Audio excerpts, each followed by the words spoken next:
then I discovered this poem in Shonali's book, and I'm going to read that for us today. And I think this is what good poetry does. You don't immediately realize how it's going to hit you, but it comes back in moments when you're not expecting it to, and it completely takes you by surprise. This one's called Home. Home.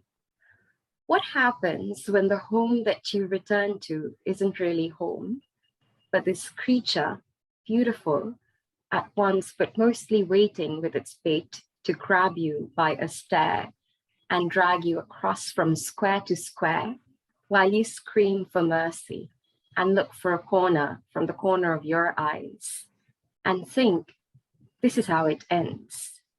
This is how I'll die, and walls close in on you till you don't know whether they're all just walls, or was there in this place you sit inside as a bundle of pain, once a door that let you in?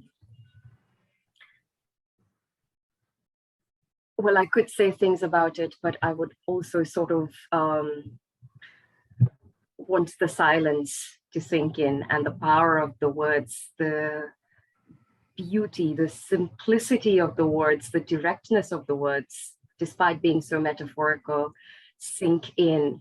And, you know, with the war, with these images that we've been seeing also over the last couple of years with the migrant crisis, people have lost homes, and we usually think of home as a place that spells safety, as a place that spells security.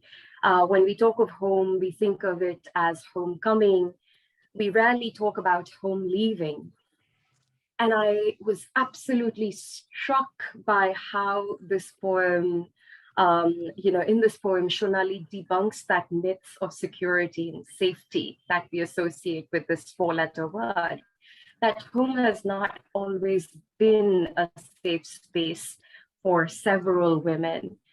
We have also learned glaringly, revealingly over the last couple of years with the pandemic and how it's redefined home spaces, and we are continuing to learn now with what's going on in the world.